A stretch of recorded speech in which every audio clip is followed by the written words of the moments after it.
The morning mist hung low over the harbor, curling around the masts of ships and drifting lazily over the water's edge. From the vantage point of a German observation post across the Atlantic, the world seemed deceptively calm.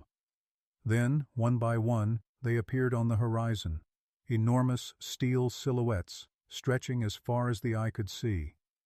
At first, they looked like shadows, phantom monsters rising from the gray sea.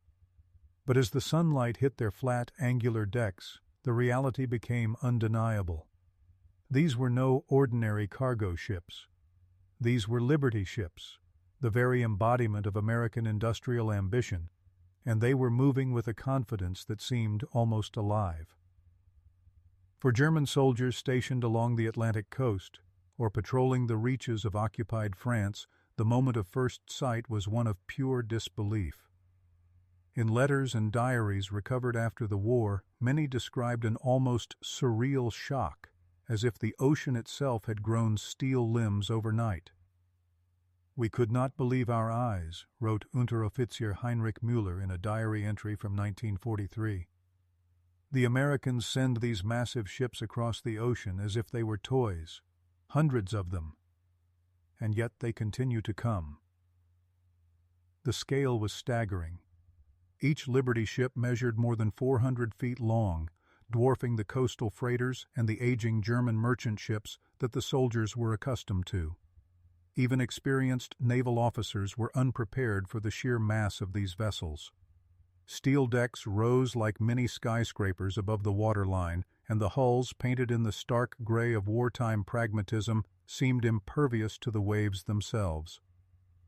As they slid through the water in disciplined lines, the German observers felt a creeping dread. This was not just a fleet, it was a manifestation of a nation's industrial heartbeat, relentless, unstoppable, and utterly overwhelming. For many German soldiers, the initial impression was disbelief mingled with fear. Unlike battleships or cruisers, these ships were not armed to strike with dramatic salvos. Their danger lay in persistence. Each Liberty ship carried thousands of tons of cargo, weapons, vehicles, food, ammunition. They were lifelines, arteries pumping resources from a distant continent directly into the heart of the Allied war effort. The soldiers watching from their posts could not reconcile how a country thousands of miles away could project such power, quietly but inexorably, across an ocean rife with U-boats and storms.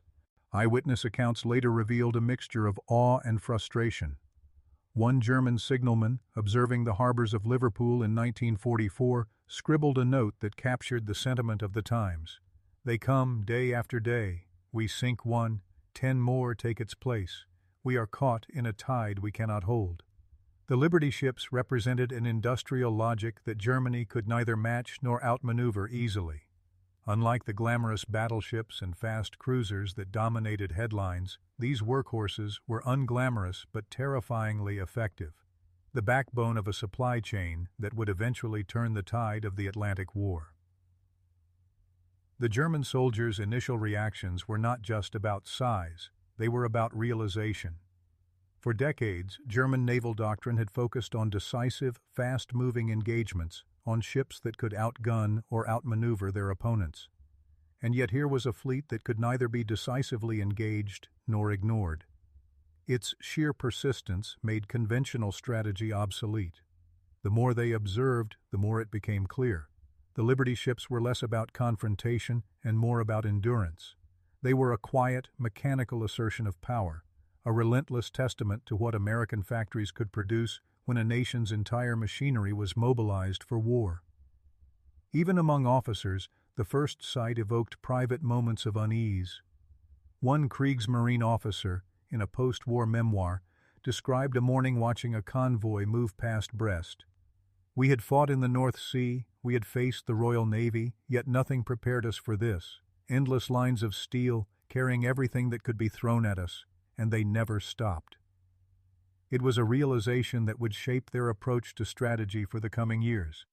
The Liberty ship was not merely a vessel, it was an idea made manifest, that industrial power could be just as terrifying as firepower. By the WWII time, The soldiers returned to their quarters. The image of those massive ships lingered, haunting their conversations and letters. They spoke in hushed tones about the seemingly impossible production rate, about the relentless arrivals despite U-boat patrols, and about the unsettling calm with which the ships plowed through the Atlantic. Each ship was a challenge to imagination, a challenge to the assumptions that Germany had held about the war at sea. And in that shock, in that awe, there was the quiet understanding that something fundamental had shifted. The nature of naval war itself was evolving before their eyes. The clang of hammers and the roar of welding torches echoed across sprawling shipyards, stretching as far as the eye could see. In cities like Baltimore, Portland, and Richmond, steel mills had become a kind of sacred cathedral, where the faithful were not priests but workers, and their prayers were the rhythmic pounding of rivets and rivulets of molten metal. It was here, in these vast industrial crucibles, that the Liberty ships were born, not one at a time, but in a relentless, staggering procession. The Germans could scarcely imagine it, for their own shipyards had never seen production at such a scale. America's industrial might was not merely impressive, it was revolutionary. Factories were redesigned for speed, employing techniques borrowed from the automotive industry.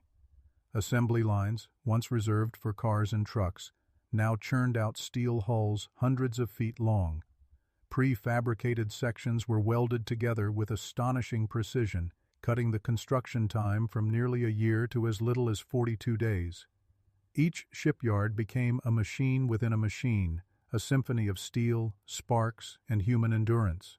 Workers, men, women, and even teenagers, moved in perfect coordination, each step calculated, each action optimized. It was industrial choreography on an unprecedented scale. The numbers alone were enough to stun even the most seasoned observers. By mid-1943, Liberty ship production had reached dizzying heights. Over 200 ships per month rolled off American slipways, each one carrying thousands of tons of supplies bound for the front lines. Within 2 years, more than 2,700 Liberty ships had been launched, a feat that would have seemed impossible at the war's outset. To German intelligence officers, these figures were incomprehensible.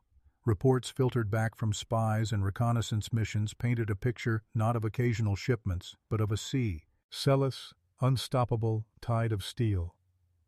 Unteroffizier Müller's diary reflected this disbelief. Every day they appear, one after another, like an endless river of iron.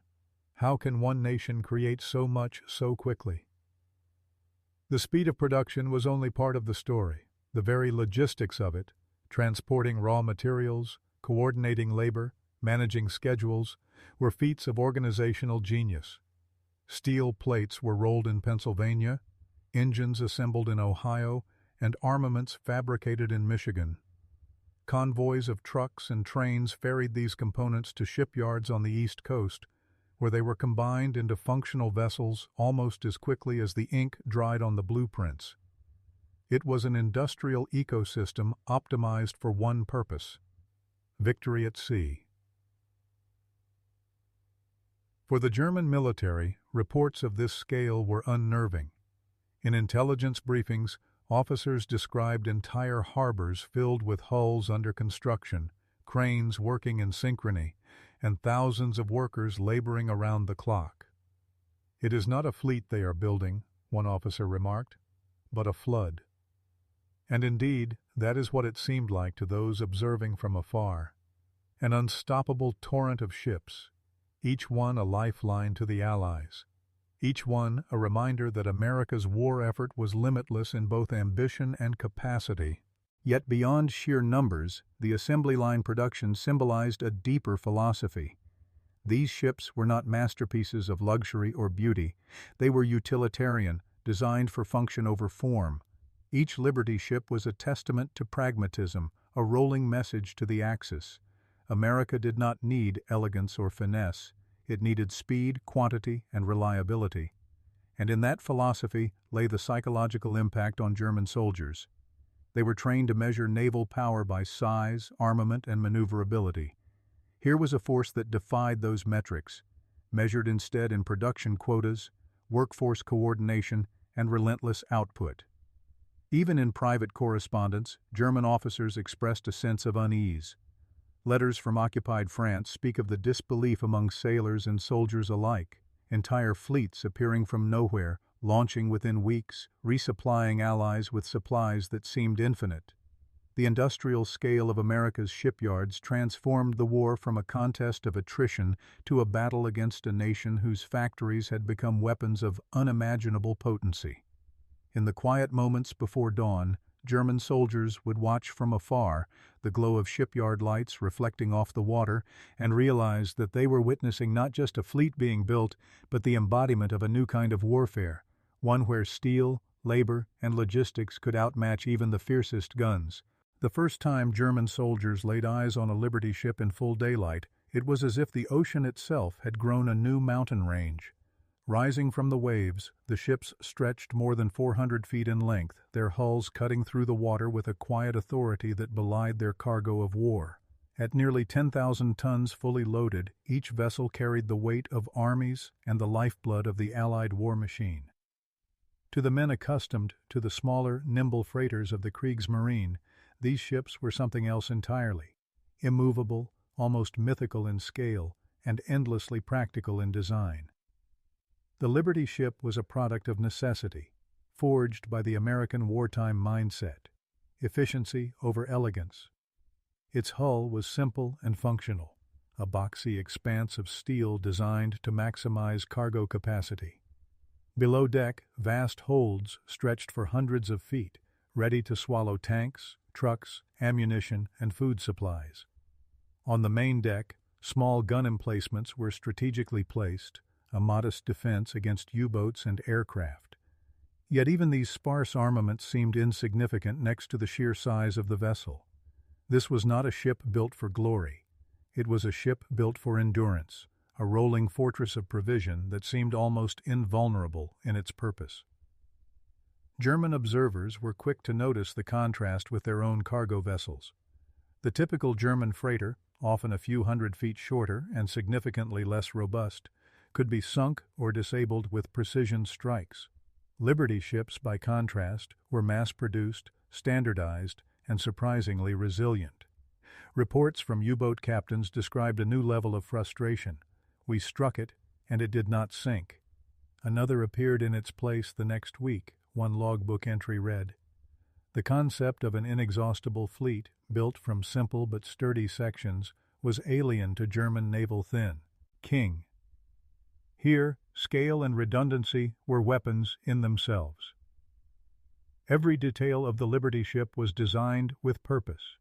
The forecastle rose sharply to cut through Atlantic swells, while the long, flat deck provided ample space for cargo handling and anti-aircraft defenses. The superstructure, perched amidships, housed the bridge and living quarters, offering officers a panoramic view of the ocean while keeping the crew safe from the elements. Below, compartments were meticulously organized to balance the immense weight of supplies, ensuring that even when fully loaded, the ships rode the waves with remarkable stability. German engineers, trained to admire elegance and precision, could only stare in disbelief at this pragmatic, almost brutalist approach to maritime design. Perhaps most shocking was the sheer capacity of these vessels. Each Liberty ship could carry over 10,000 tons of cargo, the equivalent of dozens of smaller German freighters combined. Trucks, jeeps, tanks, barrels of fuel, and munitions all traveled together in one floating artery, bound for ports across Europe and the Pacific. For German soldiers stationed near the Atlantic, it was a constant reminder that the Allies could replenish their forces faster than Germany could deplete them.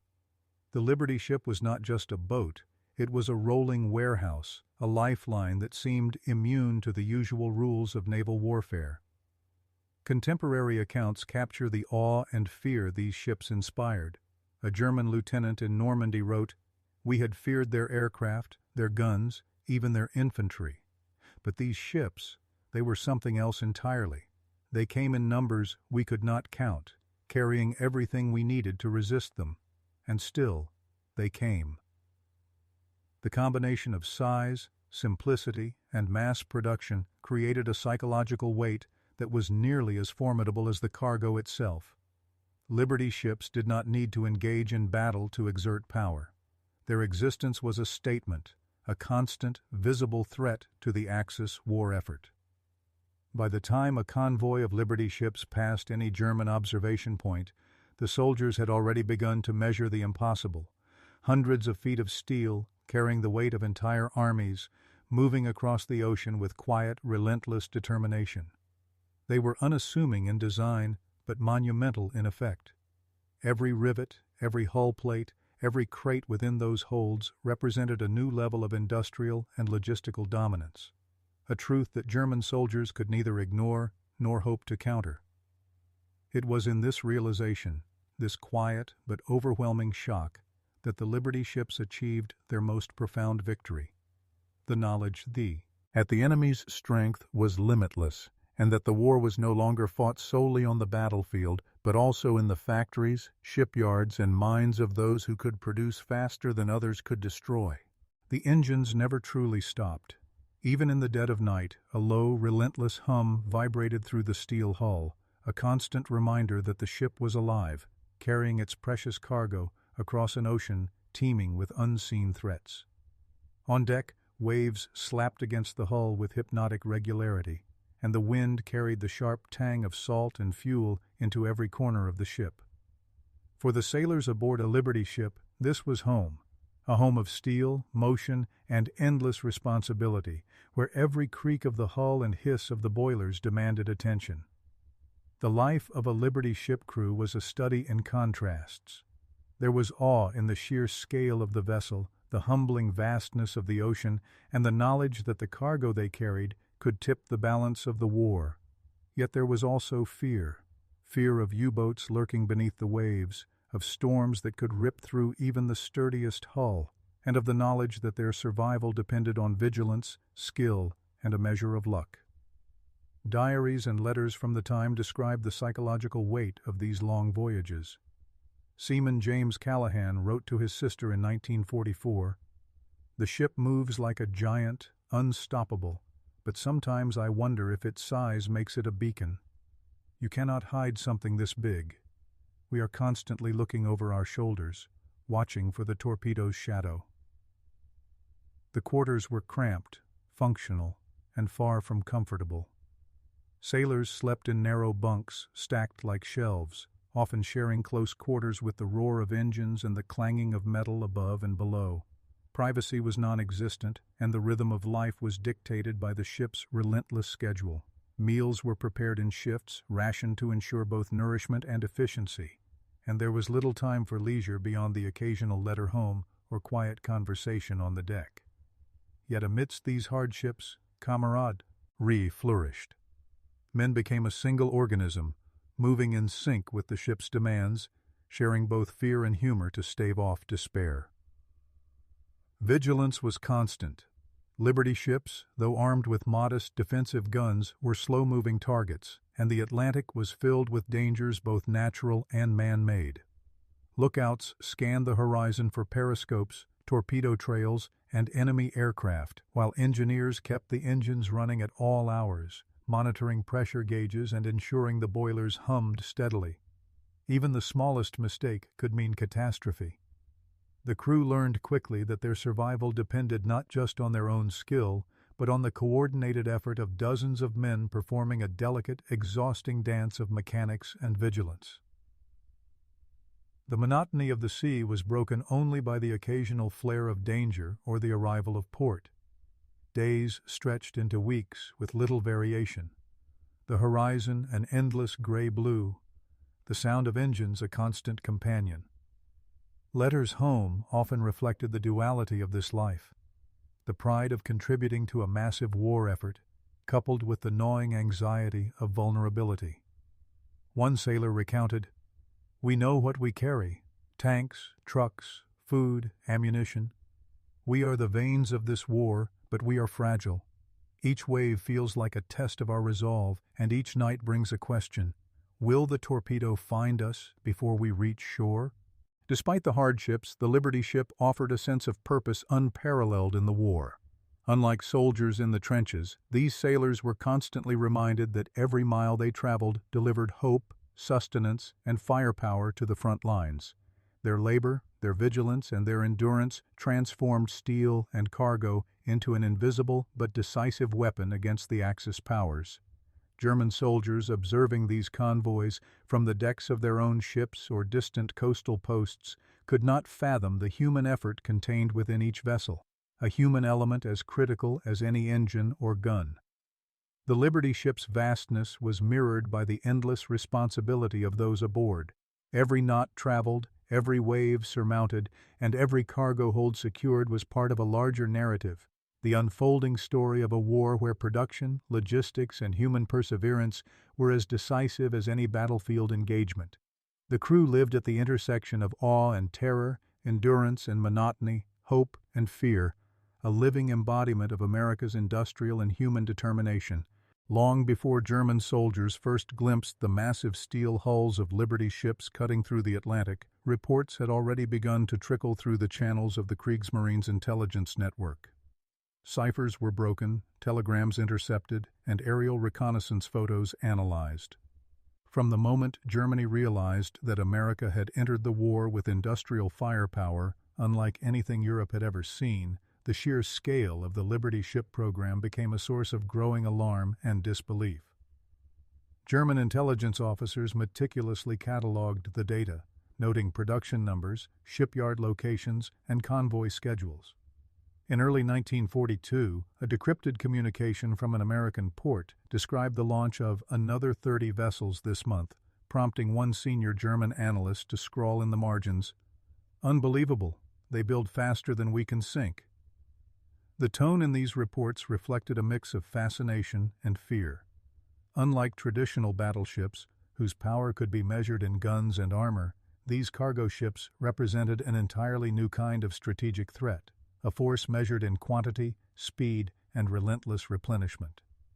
The photographs brought the reality into sharper focus. Reconnaissance flights over shipyards in Baltimore, Portland, and Richmond revealed an industrial landscape that resembled a mechanized city more than a harbor. Cranes moved in precise choreography, assembling prefabricated sections at astonishing speed.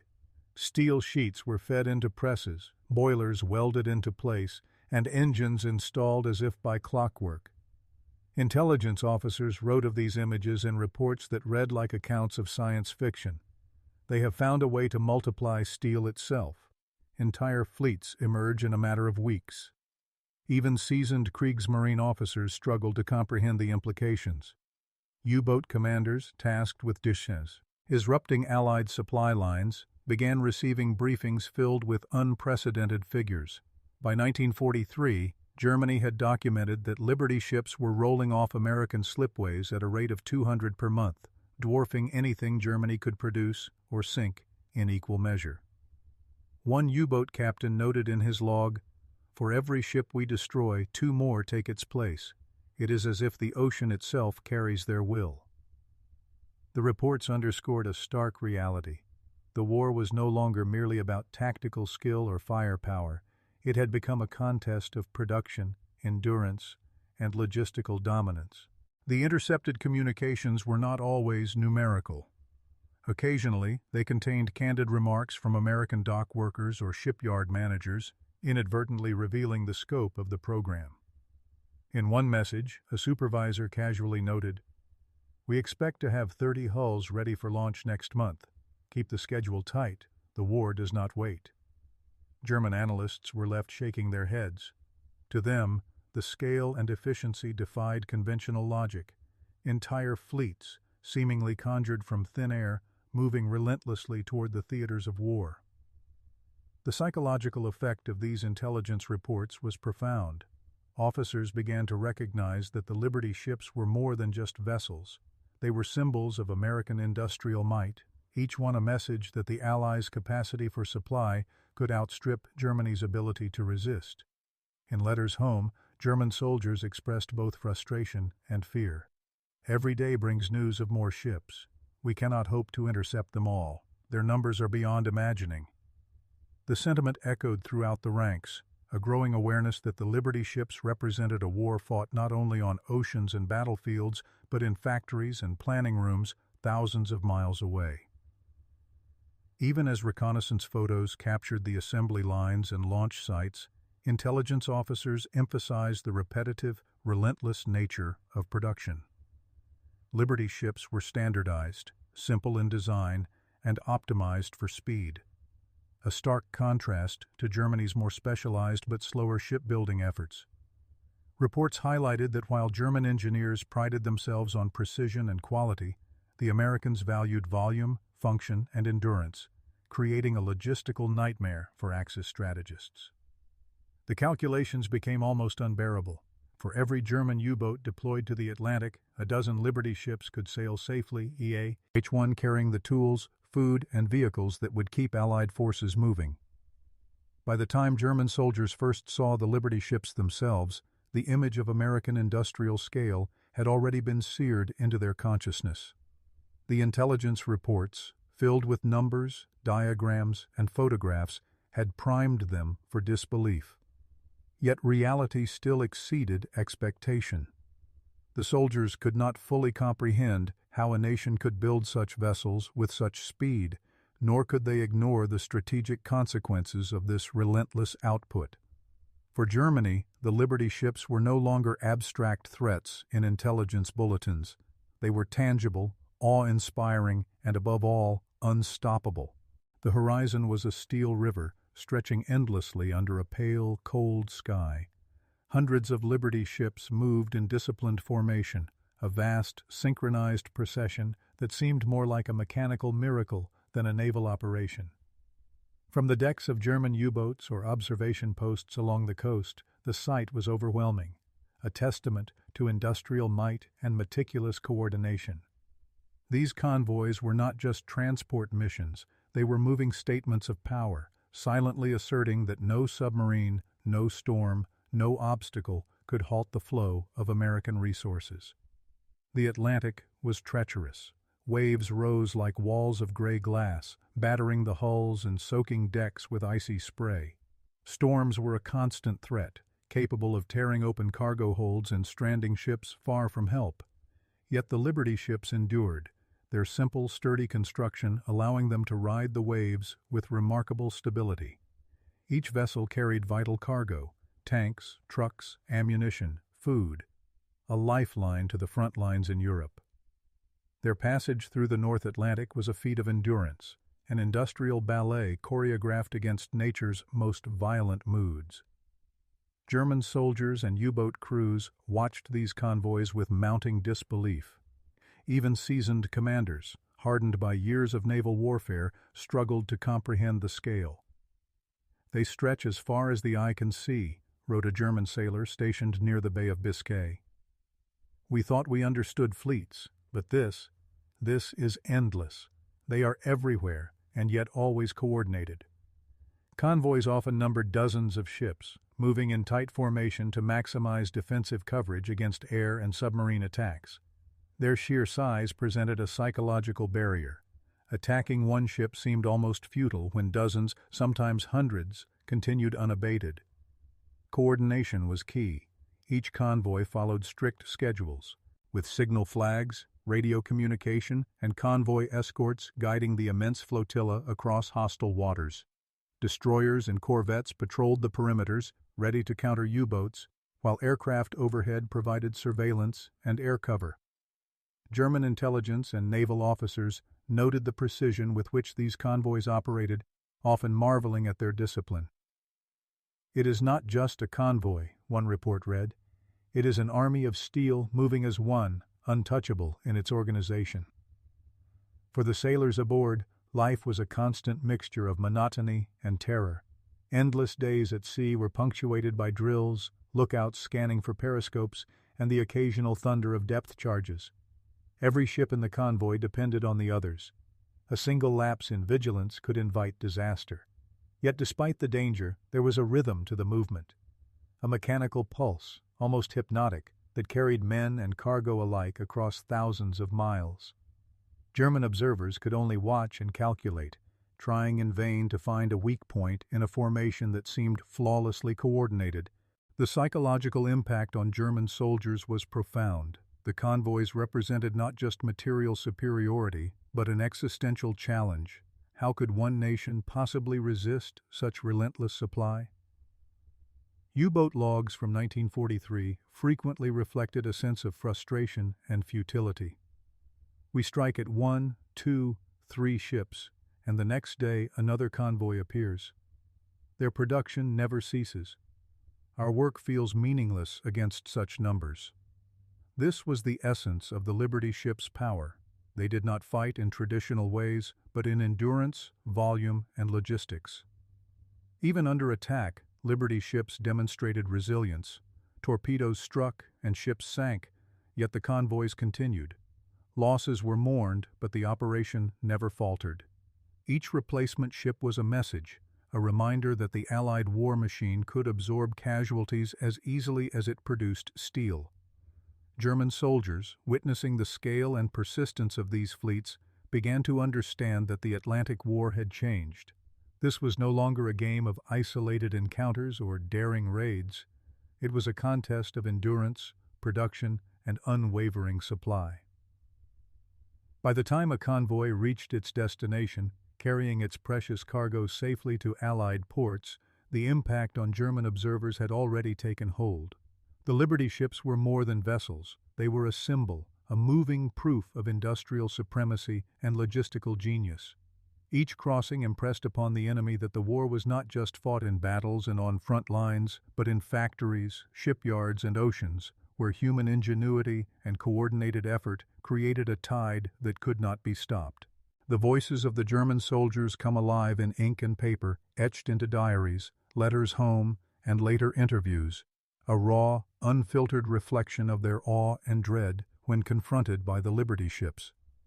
These were men trained to measure naval power in terms of guns, speed, and tactical precision.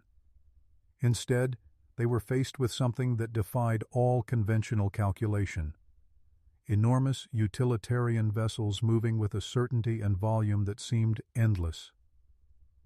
One diary entry, dated March 1943 from a German coastal observer in Normandy, reads, "We saw them today, endless rows of gray metal giants carrying everything the Americans could throw at us, tanks, trucks, supplies, and more keep coming. How can they produce so many? It is as if the ocean itself is delivering their will." The words echo disbelief, but also a subtle fear, a recognition that these ships represented more than steel and cargo. They were a tangible symbol of a nation's unstoppable industrial pulse. Letters home reveal a similar blend of astonishment and demoralization. Unteroffizier Karl Weber, writing to his wife from Brest, recounted, "We attack one, and 3 more appear. The sea is full of them. I have never seen such ships. Even our U-boats cannot sink enough to make a difference. It feels as if the enemy is not fighting, only delivering." Weber's words highlight the psychological strain on German personnel, forced to grapple with an enemy whose strength was measured not in weaponry or daring maneuvers, but in sheer persistence and mass production. Post-war interviews further illuminate this shock. One former U-boat captain recalled, "We watched them from afar, and I will never forget the first time we realized what they carried. Tanks, trucks, fuel, every resource we tried to destroy was simply replaced the next week. There was nothing we could do but continue to sink what we could, and then wait for more to appear." His tone was not only reflective but tinged with a deep, lingering respect for the logistical marvel he had opposed. Liberty ships had transformed the nature of warfare from combat to endurance, from skill alone to industrial supremacy. Even junior soldiers, far from intelligence briefings or tactical discussions, felt the impact. A German seaman stationed along the Bay of Biscay wrote in a letter to a friend, "I have never seen anything like it. So many ships, all moving together, nothing like our cargo vessels. They are unstoppable, and we are powerless to stop them. It is frightening." Here, the simple phrase, "we are powerless," captures a profound sense of helplessness, revealing how the Liberty ships affected not just strategy, but morale. The diaries also reveal the tension between fear and grudging admiration. Many soldiers acknowledged that while these ships posed a threat, there was an undeniable ingenuity in their design and production. One officer noted, "They are not elegant, they are not fast, yet somehow they arrive, and in numbers we cannot count. It is a terror born not of guns, but of will and production." It was a recurring theme, the awe at industrial efficiency, the terror at its relentless execution, and the demoralization that followed. These first-hand accounts emphasize a subtle but critical dimension of the Liberty ship's impact: psychological warfare.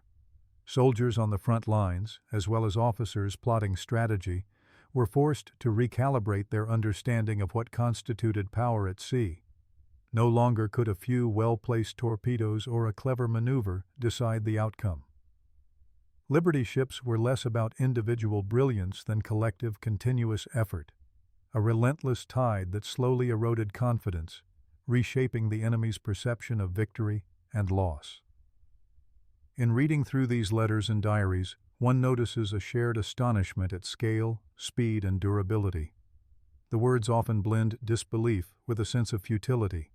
Every ship sunk is replaced, every convoy seems endless, every voyage reminds the Germans that their strategies are being outpaced not by tactics, but by industrial capability. The Liberty ship was more than a vessel. It became a psychological instrument, a reminder of the overwhelming odds stacked against Germany's dwindling resources and the unyielding machinery of American production. The Liberty ships were more than steel and engines. They were floating arsenals, warehouses, and lifelines all in one. German soldiers and naval officers quickly realized that the true terror of these vessels lay not in their size or appearance, but in what they carried: the sheer, unrelenting volume of supplies that crossed the Atlantic week after week, convoy after convoy. Each ship could carry thousands of tons of cargo: tanks waiting to rumble onto European soil, jeeps for rapid troop movements, trucks for supply lines, barrels of fuel to keep mechanized armies moving, ammunition to feed artillery and rifles, and food to sustain millions of soldiers.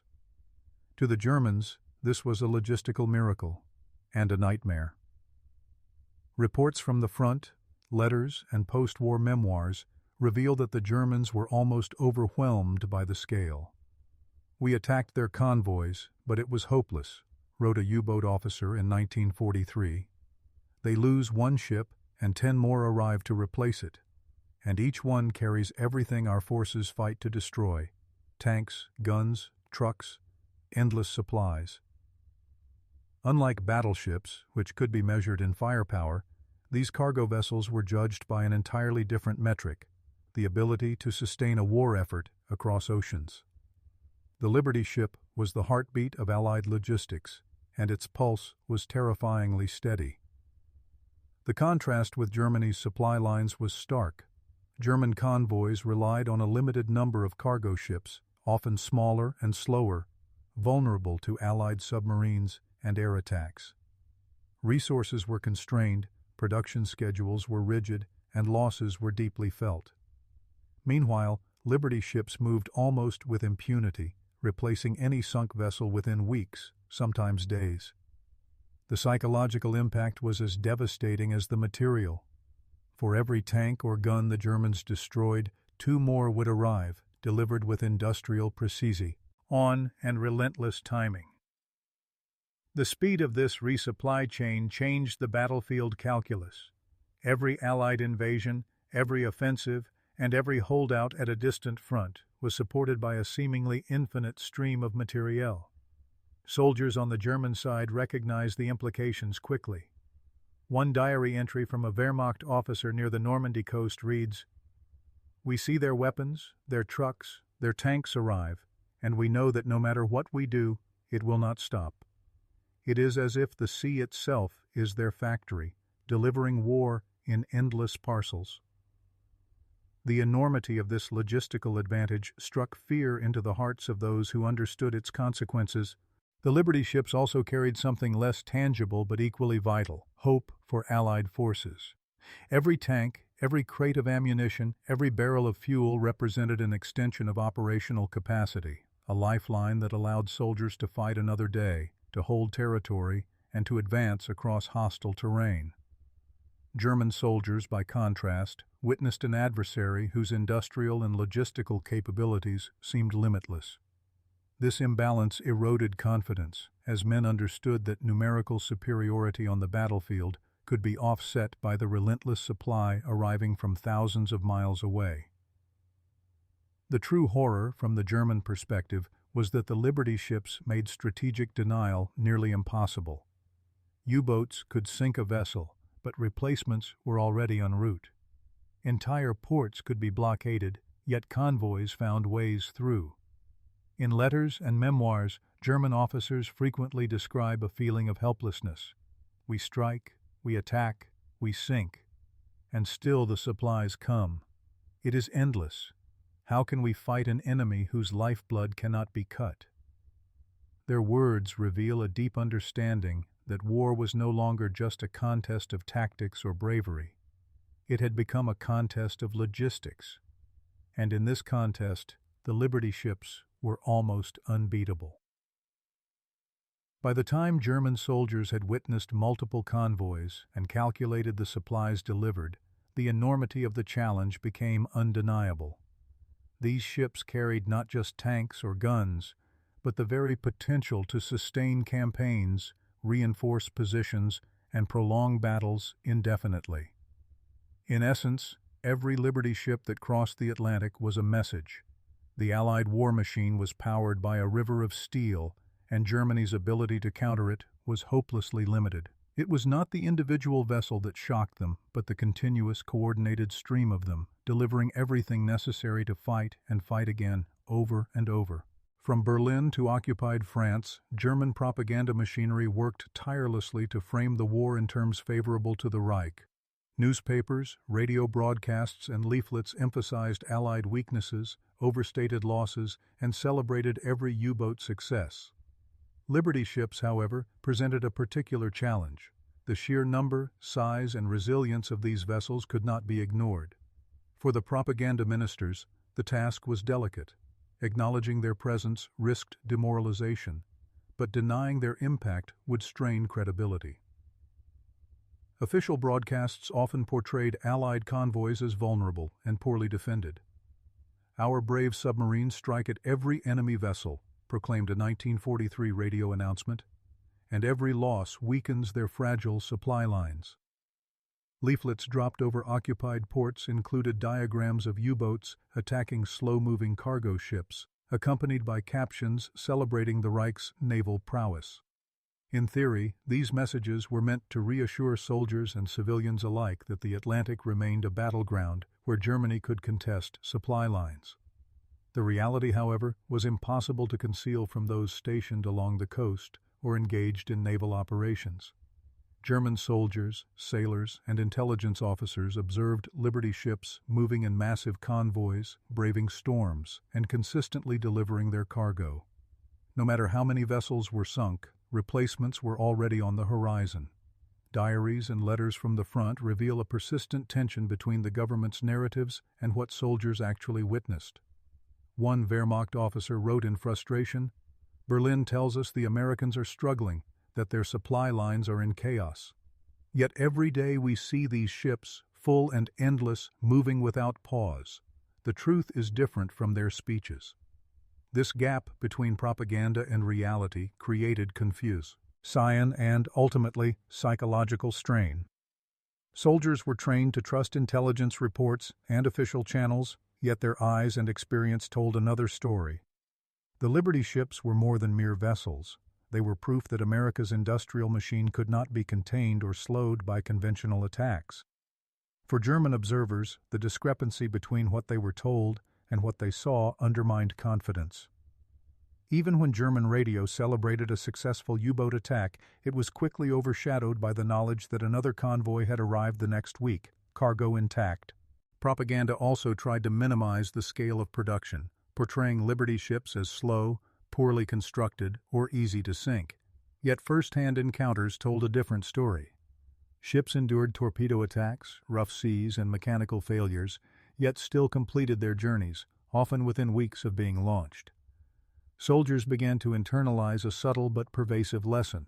No matter how the Reich framed the situation, the facts on the water spoke louder. "They are simple, yes," wrote one German sailor in 1944, "but there are so many. One attack changes nothing. 10 attacks change nothing. Their factories are stronger than our weapons." This tension between perception and reality also fueled a grudging respect mixed with fear. German intelligence noted that Liberty ships were standardized, pragmatic, and built for function rather than aesthetics, traits that made them easier to replace and harder to destroy. Propaganda could never mask the truth. These vessels were a lifeline, a constant stream of war materials, and a visible symbol of American industrial dominance. Soldiers confronted by this reality could no longer rely solely on hope or official narratives. The enemy's capacity was undeniable, tangible, and terrifying. In this contrast between words and observation, the Liberty ships achieved a subtle but powerful effect.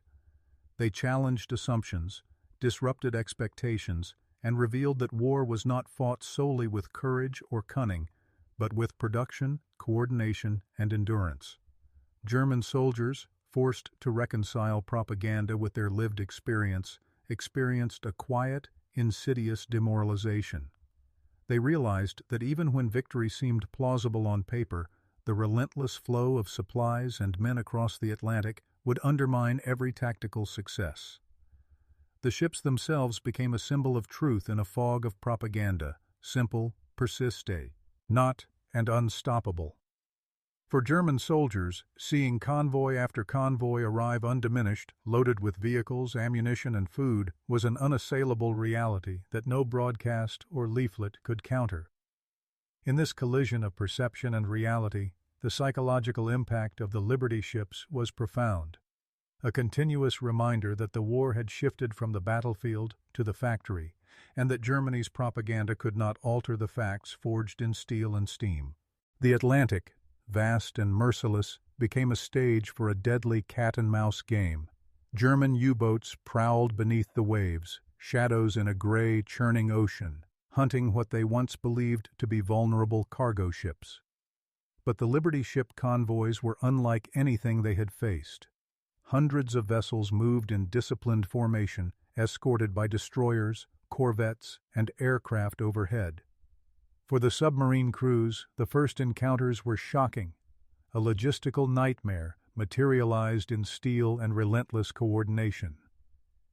U-boat logs from 1943 reveal the frustration in stark detail. One captain, patrolling near the North Atlantic shipping lanes, wrote, "We strike at one, and the others continue without hesitation. They are so many, too many. Each convoy is protected, each ship carrying what we are sworn to destroy. We are small, invisible, but the ocean is full of giants." The frustration was not just tactical, it was psychological.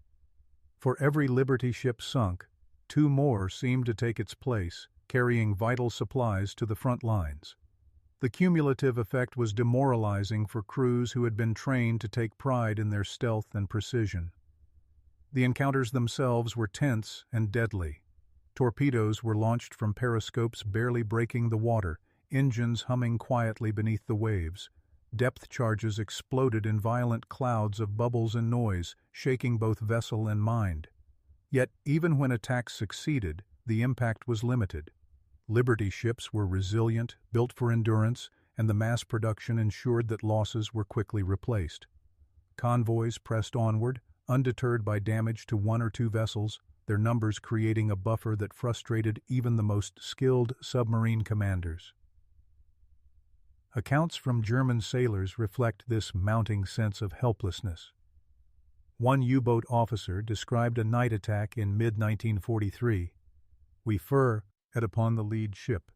We felt triumph when it sank, but by dawn 10 more had passed in its place, carrying the same tanks and ammunition. It was endless. We began to doubt whether our efforts meant anything at all." This was the paradox of the Liberty ships. Individually, they were vulnerable, but collectively they formed an almost impervious wall, a testament to industrial scale and strategic coordination. The Liberty ship's escorts amplified this frustration. Destroyers patrolled tirelessly, aircraft scanned the skies, and radar began to detect periscopes before they could strike. U-boat captains faced not only a relentless logistical foe, but an increasingly sophisticated defensive network. The combination of numbers, protection, and durability meant that attacks were risky, often yielding minimal disruption.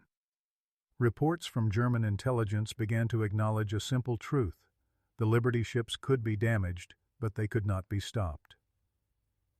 Psychological strain was evident in diaries and letters from the time.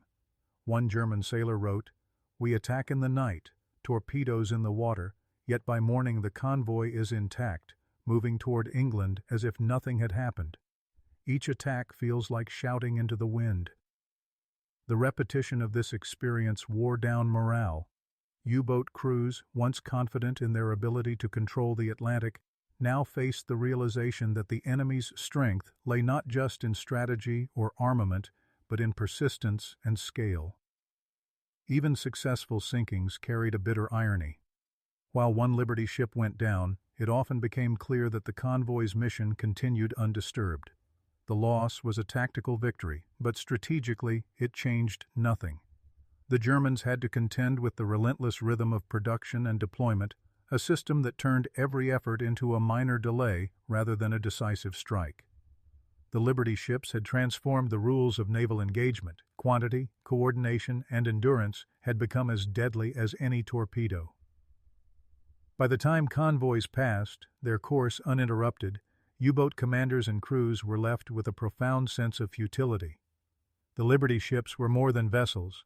They were symbols of industrial supremacy, moving mountains of supplies across an ocean designed to challenge them. Every encounter reinforced the perception that the Atlantic was no longer a battlefield of skill alone, but a theater dominated by production, coordination, and sheer unrelenting numbers, a lesson that German sailors would never forget. The Liberty ships were not only steel giants moving across the Atlantic, they were instruments of psychological warfare.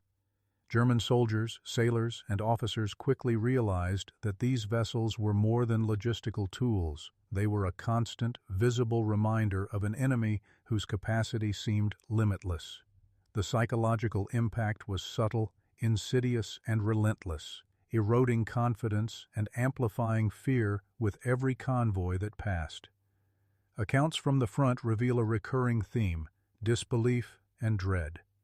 A German naval officer stationed along the Bay of Biscay wrote in 1943, "Every time we spot another convoy, the same thought strikes: how can they keep this up? We destroy a few, and yet more arrive. It is endless, and each one brings more strength, more supplies, more men." The sheer repetition of this experience weighed heavily on morale. Unlike conventional battles, where losses could be measured and victories celebrated, the war against Liberty ships felt like a fight against inevitability itself. Even experienced U-boat crews, trained for stealth, precision, and psychological resilience, were affected. Each patrol became a tense exercise in futility. Torpedoes launched at night often missed, ships were replaced, and convoys moved with unyielding coordination. "We began to dread the sight of the horizon," a former U-boat captain recalled. Convoys no longer represented opportunity, but an unending tide we could never control. The fear was not of death, it was of impotence. This impotence, a lack of agency against industrial scale, created a new kind of anxiety, one that undermined both courage and strategy. Shock and intimidation were compounded by the knowledge of what these ships carried. German intelligence had confirmed that Liberty ships delivered tanks, trucks, fuel, and ammunition in quantities that dwarfed Germany's own supply lines. Soldiers watching, these vessels pass from coastal positions or reconnaissance posts, understood that the Allied armies were being fed, reinforced, and rearmed faster than the Germans could counteract. The realization struck like a psychological hammer. Even if tactical victories were achieved, the enemy could recover before the next engagement. Letters and diaries illustrate the human toll. Unteroffizier Franz Keller wrote to his family, We can destroy one, maybe two ships, yet the war continues, nourished by these endless convoys. It is not the bullets or torpedoes that scare us, it is the knowledge that the enemy cannot be stopped. The Liberty ships became a symbol of inexhaustible power, a reminder that the Allies' industrial might could outpace German skill and courage. Soldiers internalized this message, whether consciously or not, and it manifested as frustration, anxiety, and quiet demoralization. Propaganda could not counteract the psychological weight of reality. While Berlin attempted to downplay the significance of Liberty ships, the men on the front lines saw otherwise. Every convoy that passed safely, every cargo that reached Allied ports, was proof that American industrial might had tipped the scales. German officers acknowledged the intangible effect on morale. The men grow weary not from battle, but from knowing the enemy will always have what we lack. It is as if we are fighting ghosts of steel and smoke, and we are always one step behind. This psychological dimension extended beyond the soldiers. Even planners and strategists felt the pressure of a logistical adversary whose power was invisible yet omnipresent. The Liberty ships, in essence, transformed the Atlantic into a theater of persistent anxiety. Unlike a direct confrontation, where skill and strategy could decide outcomes, this war of endurance and supply created a slow, grinding sense of inevitability that permeated German ranks. In effect, the Liberty ships fought not only by transporting supplies, but by undermining enemy confidence. They exemplified an industrial philosophy that prioritized persistence, scale, and coordination over tactical brilliance.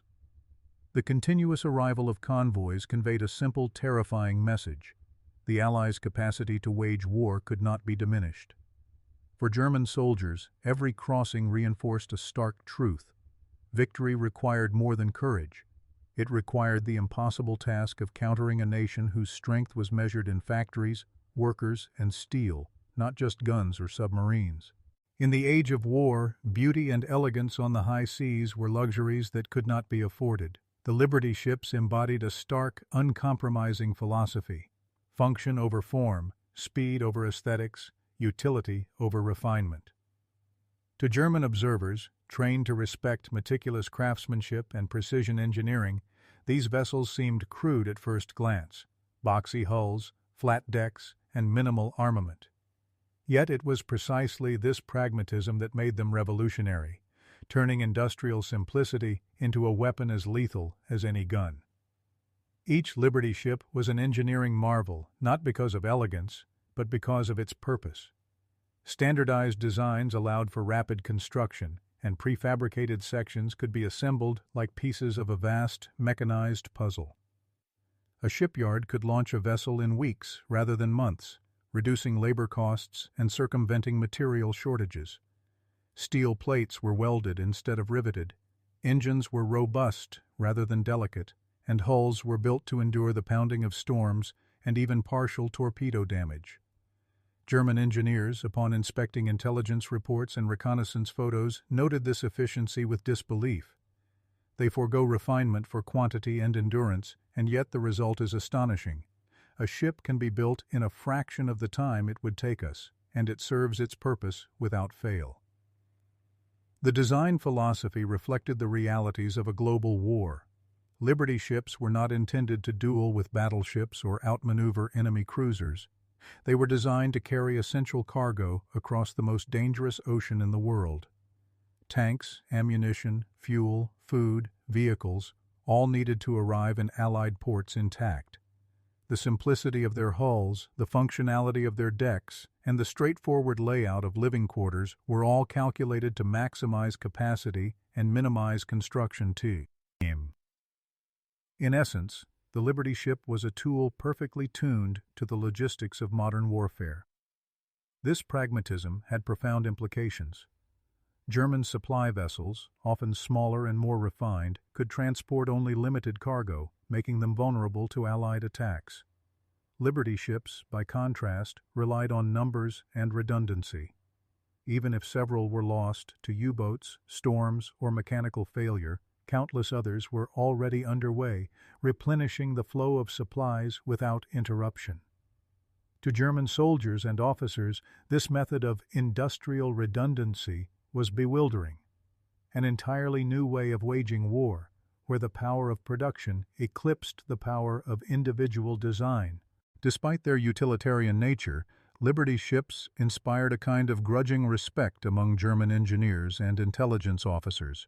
Some noted that while the ships lacked elegance, they possessed resilience and adaptability. Engines could be repaired quickly, hulls could survive partial torpedo damage, and cargo could be loaded and unloaded with remarkable efficiency. These traits, coupled with mass production, made the Liberty ships a near-perfect embodiment of wartime pragmatism. One intelligence report summed it up succinctly. The Americans do not build masterpieces, they build tools, and these tools change the rules of engagement entirely. Even the crew experience reflected this philosophy.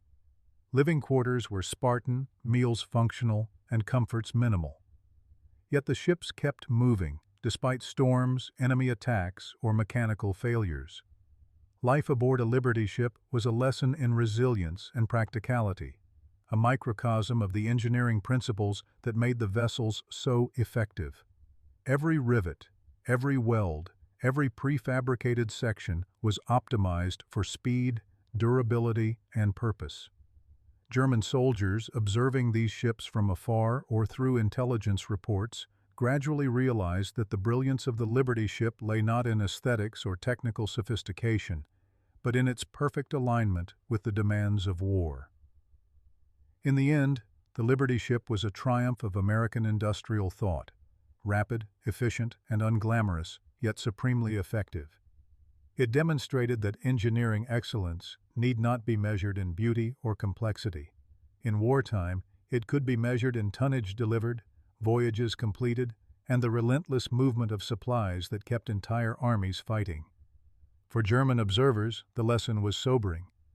Victory could no longer rely solely on skill or bravery. It would have to contend with a nation whose engineering philosophy had redefined the very meaning of maritime power. From the sun-baked coasts of North Africa to the windswept beaches of Normandy, Liberty ships became the arteries of Allied campaigns, delivering the lifeblood that sustained offensives and shaped outcomes. German soldiers, stationed across these theaters, quickly realized that these unassuming steel vessels were far more than mere transports. They were enablers of strategy, moving tanks, artillery, fuel, and men with such consistency that German forces often felt perpetually outmatched, their calculations rendered irrelevant by the unstoppable tide of supplies. In North Africa, the Allies faced the challenge of sustaining long supply lines across the Mediterranean and the Sahara. Liberty ships, sailing through convoys and protected by Allied naval escorts, carried vast amounts of fuel, munitions, and vehicles directly to ports like Algiers and Casablanca. German and Italian forces, accustomed to disrupting enemy logistics with tactical strikes, were often stunned by the speed and volume of resupply. One Wehrmacht officer wrote in his diary, "We thought we could strangle them, cut their lifelines, and they would falter. But more ships arrive every day, carrying everything they need. We are chasing shadows in the sand." The Liberty ships transformed a theater of attrition into one where Allied logistics dictated the tempo of battle. Normandy offers perhaps the most vivid illustration of their impact. In June 1944, as Allied forces stormed the beaches, thousands of tons of supplies arrived almost daily, delivered by Liberty ships navigating the English Channel under constant threat from German artillery, aircraft, and submarines. German defenders, entrenched along cliffs and coastal fortifications, could see the ships unloading vehicles, ammunition, and rations that kept the invading forces moving. Letters from German soldiers express a mixture of disbelief and despair. "We watch them arrive, and each time they do, we feel smaller, weaker, less able to hold our ground. Every landing is proof that we cannot stop them." In the minds of German troops, the ships were both omnipresent and untouchable, their logistical efficiency amplifying the effectiveness of every Allied maneuver. Across the Pacific, Liberty ships played a similar, if less frequently noted, role. Supplying island-hopping campaigns required enormous quantities of material, from food and medical supplies to heavy equipment for establishing airfields and fortifications. German observers may not have been physically present in the Pacific theater, but intelligence reports confirmed the pattern. Wherever the Allies needed to project power, Liberty ships ensured the necessary supplies arrived on time. The sheer scale of production meant that losses to storms or enemy action never halted operations. Even from afar, German strategists recognized that Liberty ships were redefining what was possible in warfare logistics. The soldiers' reactions across these theaters were consistent: awe, frustration, and a creeping sense of inevitability. No matter how fiercely German forces resisted, Liberty ships continued to arrive, fully loaded and ready to sustain offensive and defensive operations alike. Unlike battleships, which could intimidate or destroy individual units, Liberty ships' power was measured in persistence and volume. Each vessel represented an incremental but inexorable shift in the balance of war, a truth that German soldiers, from North Africa to Normandy, could not ignore.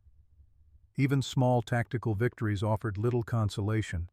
A convoy might lose a ship to a torpedo or airstrike, yet by the time news reached German units, replacements had already sailed, carrying the same tanks, fuel, and supplies. This relentless flow created a sense of futility, a growing awareness that no single battle could significantly disrupt the Allied war effort. Diaries and letters capture the psychological impact. We strike, we sink, we destroy, yet they come again, bigger, stronger, more numerous. We are always behind, always behind. Through every theater, Liberty ships exemplified a new kind of maritime warfare. Their presence was not measured in explosive power, but in their ability to sustain campaigns over months and years. German soldiers came to understand that their opposition was not just an army, but an industrial machine, moving, enduring, and multiplying across oceans.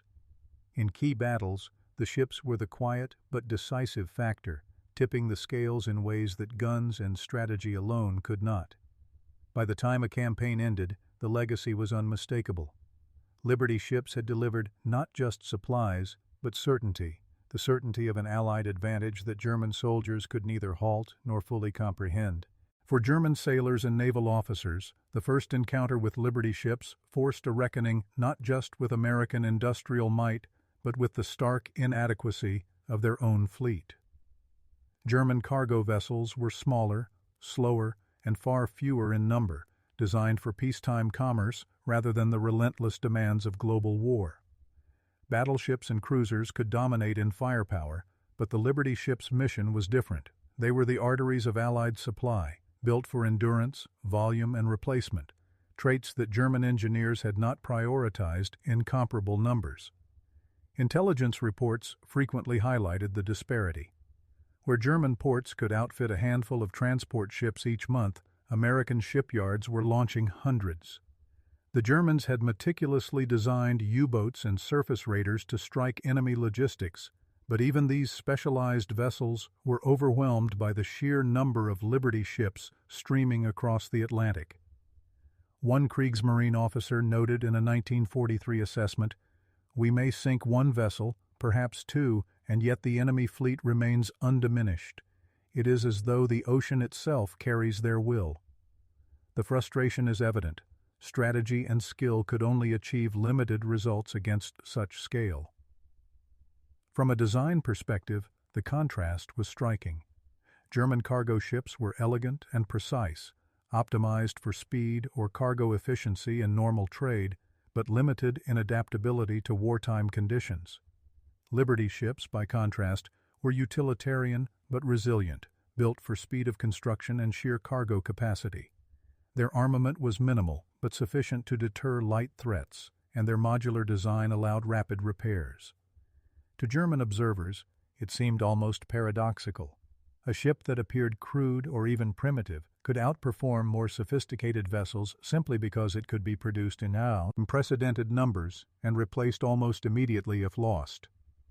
Soldiers on the front lines internalized these comparisons with a mixture of awe and despair. Letters from German coastal troops often reflected disbelief. "Our ships are small. Our ports can only send a few each month. They build hundreds. Every week we see more arrive, brimming with tanks, fuel, and ammunition. We are dwarfed by their capacity." The sheer numerical advantage created a psychological shock. It was not merely a difference in firepower, but a fundamental imbalance in the ability to wage sustained warfare. Liberty ships, in their relentless numbers, rendered German naval superiority increasingly symbolic rather than practical. Even U-boat captains, trained to strike fear into Allied supply lines, felt this imbalance acutely. For every target they destroyed, multiple replacements were already en route. A captain recounted in his post-war memoirs, "We could measure our victories in tons sunk, but it was meaningless. Each success was immediately offset by another convoy, identical in size, identical in cargo. Their numbers made our skill irrelevant." The Liberty ships had shifted the balance of the Atlantic War from tactical skill to industrial endurance, a form of power the Germans had never fully anticipated. This imbalance extended beyond the open ocean. German ports and shipyards, constrained by resources and Allied bombings, could not replicate the mass production strategies observed in the United States. Liberty ships' simplicity, speed of construction, and replaceability meant that even catastrophic losses had negligible strategic impact. In essence, every American convoy that crossed the Atlantic underscored the insufficiency of German naval logistics and exposed the vulnerability of their supply lines. By comparing fleets, German soldiers and officers confronted an uncomfortable reality. The war was no longer just a contest of skill, tactics, or bravery. It had become a test of industrial output, resilience, and coordinated execution. The Liberty ships were more than vessels. They were a manifestation of American logistical superiority, a moving reminder of the vast imbalance Germany faced. Shock, awe, and frustration mingled in the ranks, shaping attitudes, strategy, and morale for the remainder of the conflict. Even amidst the seemingly unstoppable flow of Liberty ships, the Atlantic was merciless, and German attacks, storms, and accidents occasionally took their toll. Yet these losses, rather than undermining the legend of the ships, only seemed to reinforce the awe and shock German observers felt. Every sinking became a story of survival, resilience, and an almost mechanical persistence that defied expectations. For soldiers and sailors alike, witnessing both destruction and continuity created a powerful, contradictory impression. These ships could die, yet their mission endured. U-boat logs and after-action reports often described successful attacks in grim detail. Torpedoes struck, decks splintered, and explosions sent crews scrambling into the freezing Atlantic waters. Yet even in the chaos, the Liberty ship convoys persisted. Nearby vessels adjusted course, continued their journey, and delivered their cargo, ensuring that the mission as a whole was never compromised. One German officer wrote in frustration, "We sank one, but 10 more followed. Their purpose is not one vessel alone, it is the fleet itself. Even in loss, they advance." This observation highlights a fundamental shock. The ships were more than individual targets. They were components of an unbroken chain of supply, a chain the Germans could not sever. Accounts from German soldiers stationed along the coast reinforce this perspective. A diary entry from a Wehrmacht artillery officer in 1944 reads, "I watched one vessel go down, its hull torn and smoking, men clinging to life rafts. By morning the convoy continued, the same cargo still reaching its destination. How can they endure so much and still persist?" The disbelief is palpable. Unlike traditional naval confrontations, where the destruction of a single battleship could shift a battle, the Liberty ship's resilience made losses almost irrelevant. For Gears, man observers, it was not only the quantity but the psychological impact of this persistence that struck fear and frustration.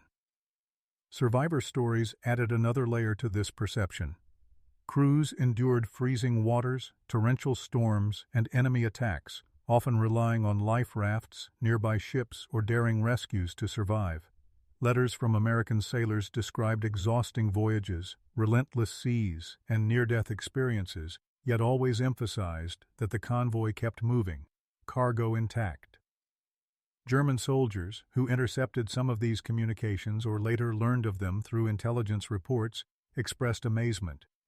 Even when they lose men, even when ships break apart, the supply continues. It is not just the steel. It is the system itself that survives. This durability was engineered into the ship's very design. Prefabricated hulls could withstand partial torpedo damage, watertight compartments slowed flooding, and repairs could be made en route or at port in record time. In combination with the sheer scale of production, these measures created an almost indestructible network of maritime logistics. German officers frequently commented on the frustration of tactical victories that yielded only temporary satisfaction. One U-boat commander admitted in his post-war memoirs, "We celebrated each sinking, but the next day another convoy appeared, another ship replaced the one we lost. It was impossible to keep up." The psychological impact on German soldiers was compounded by the notion that the Liberty ships were simultaneously vulnerable and unstoppable. They could be sunk, yet their cargoes were quickly replenished, and their fleets continued to move. For front-line soldiers observing these operations, it became clear that the Atlantic had become a conveyor belt of war material, indifferent to attacks and capable of enduring near destruction. This paradox, fragile yet resilient, reinforced the perception of American industrial might and created a deep sense of awe, fear, and resignation. Stories of survival and loss also underscored the human element. Crew members endured unimaginable stress yet maintained discipline, reinforcing the overall effectiveness of the convoys. German soldiers were forced to confront a dual reality. Not only were these ships abundant and hard to replace, but the people operating them displayed endurance, courage, and professionalism that amplified the vessel's impact. Every sinking was a story of human and industrial resilience intertwined, further magnifying the shock experienced by German observers. In the end, the Liberty ship's survival and persistence became more than tactical considerations. They were symbols of continuity, endurance, and the unrelenting momentum of the Allied war effort. German soldiers, confronted by repeated evidence that attacks could not stop the flow, came to understand a terrifying truth. The Liberty ships were not isolated vessels, but parts of an unstoppable, coordinated system. And in war, that system was more formidable than any individual ship, weapon, or tactic Germany could deploy. The Liberty ships were more than vessels. They were symbols of a war waged not only with guns, tanks, and courage, but with steel, assembly lines, and an almost inexhaustible industrial will. For German soldiers, the shock of seeing these ships for the first time went far beyond their massive hulls stretching across the horizon. It was the realization that they faced a logistical and industrial machine that could outpace, outbuild, and outlast anything Germany could muster. Each convoy, each crossing of the Atlantic, was a moving demonstration of American resilience and purpose, an assertion that the tide of war could be shaped as much by factories and shipyards as by soldiers on the battlefield. Histories often measure naval power in battles won or ships sunk, but the Liberty ships redefined that notion. They were humble in appearance, functional in design, yet revolutionary in impact. German officers noted their endurance, the speed of construction, and the sheer quantity, but it was the combination of these factors that left the deepest impression. Soldiers and sailors on the German side could destroy one ship, perhaps two, yet the flow never ceased. The Atlantic became a theater not just of combat, but of industrial endurance, where the enemy's capacity to sustain operations seemed almost supernatural. The psychological effect on German forces was profound. Letters, diaries, and post-war testimonies repeatedly emphasize a mixture of awe, frustration, and demoralization. The Liberty ships were tangible proof that the Allies could not be starved of supplies or delayed for long. For every loss inflicted, a replacement was already underway.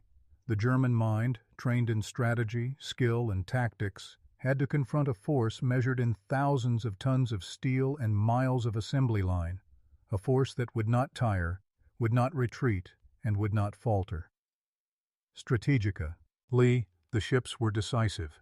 They enabled campaigns from North Africa to Normandy, ensured supply for the Pacific island hopping operations, and allowed the Allies to maintain momentum even when faced with fierce opposition. The success of these operations was inseparable from the persistent, reliable, and massive delivery of men and materiel. Each Liberty ship that docked at a port, unloaded its cargo, and returned for another voyage reinforced the notion that industrial output had become a weapon as lethal as any torpedo or artillery shell. In reflecting on the shock German soldiers experienced, it becomes clear that it was not merely the size or appearance of the Liberty ships that astonished them, but the larger truth they represented: relentless production, logistical dominance, and the ability to turn the vast Atlantic into a conveyor belt of war. The ships embodied the philosophy of total war, where victory depended not solely on courage or strategy, but on the capacity to sustain, supply, and endure over time. To the Germans watching from a distance, this was a revelation and a source of profound intimidation. Cinematically, one can imagine the convoys stretching like steel serpents across storm-tossed oceans, their decks laden with the engines of war, and their crews navigating both the elements and enemy attacks with quiet determination.